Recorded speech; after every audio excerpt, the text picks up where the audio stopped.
Guys, I stayed up way too late last night trying to binge watch this entire series. Like, it did exactly what a great, fun crime mystery drama is supposed to do. So congrats on that. And Yay, number two, if I don't get a good sentence out. We love that. How many episodes did you see? I saw. Yeah, I started at 3 a.m. Yeah, that's what it was. Well, I saw 6 before I was like, I gotta actually have a brain working tomorrow. So I actually am saving for myself for today, like the conclusion of the series. I'm very, very excited. Steve, where did this idea come from?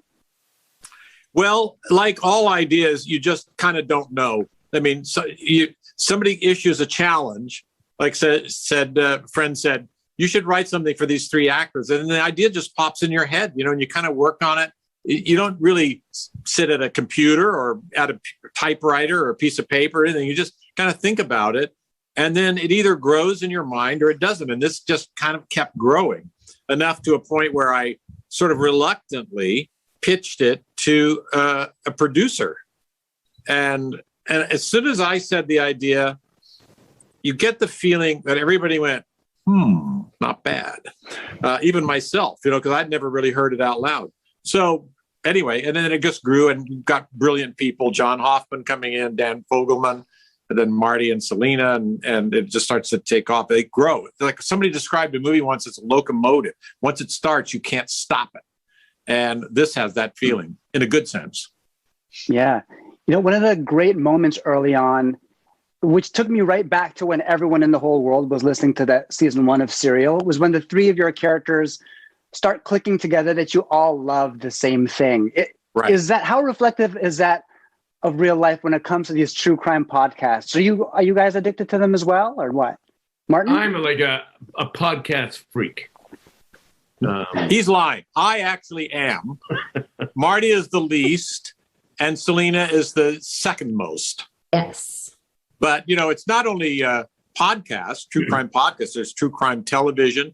And as I say, it's not the horror of it that I'm interested in. It's the solving that I find to be so interesting. Modern technology for solving. Yeah, and there are a lot of throwbacks too, even with just the mention, like the constant mention of this Hardy Boys thing as something that, a particular audience will latch onto. Selena, I'm wondering for you, you have an audience of people that have followed you in your career, every step that you've made, every change that you've made, and here you are now doing this one. What do you hope that your fans that have followed you for a long time love about Mabel? Well, I hope they thought I did a good job, that's all I could hope for. I loved playing Mabel. I'm very similar to the character, to be honest. So I'm just excited to be back on TV and to, be a part of this cast. There are a delicious number of F-bombs in this show. And they're all very, like, each and every one of them is like very intentional. Like, there's a character behind each and every one of them. Is there a particular satisfaction in getting to express with that language on a TV series? Martin? Is it a big deal? I just loved it. It was just the way that they each came out. It stuck out to me, and I thought it was really just a fun detail. I'll answer it because as a movie writer, I was thinking, how much of this can you say, or do you even want to say? In the movies, I don't even want to say it. And I'd protect myself. Like, I'm not going to put the F word in. And then I'd go see a play and they'd say it. And I'd realize it just went by everybody. Nobody objected. Nobody left. Nobody felt anything. I think that, there was a time when they would sell Hill Street Blues, a special sweeps episode where the word bull is said, and I think we're just a long way. I mean, we've been hearing all language on cable television for 35 years now. So I don't think there's a big stretch. I think it almost becomes artistic or freedom or anything like that. Who cares? You don't need it.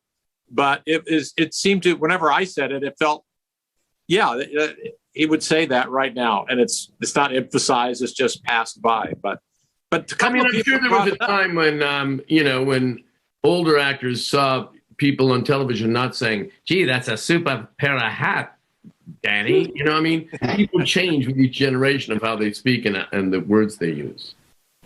Yeah. It's just the way people talk. Yeah, correct. Selena, you've described your relationship with these two gentlemen as them being your crazy uncles. And for my crazy uncles, one of the things that they love doing is just giving me advice about something, whether solicited or not. Is there anything that these guys just said to you that, maybe took you off guard as a fun piece of advice? Anything? Oh, I think that Steve subtly, he makes fun of himself in a way. What was the question? I knew you were lost. Yeah. Sorry, I really don't know. Any funny? I did. All the stuff you learned from us. I think that was it. Was it? Yeah. What have you learned from us? And does Steve ever overstep his boundaries in giving too much advice? Yes. No, I had the best time. I just feel like I'm saying the same thing, so I'm just going to give it my spiel. It is so awesome to work with people who have been doing this for so long, and they're incredibly humble and incredibly kind and professional. And they've taught me, if anything, have just set an example of what a gentleman is and what a kind actor. Hear that, Carlos? So I have to take your example now all the time on how to be a gentleman. I will gladly do that. Gladly. Good. Steve and Martin, we love watching your career, watching you guys come up together, doing all these different projects over the years. What's the secret to a really great professional relationship that lasts such a long time? No jealousy. Kindness and instinctive kindness. Yeah.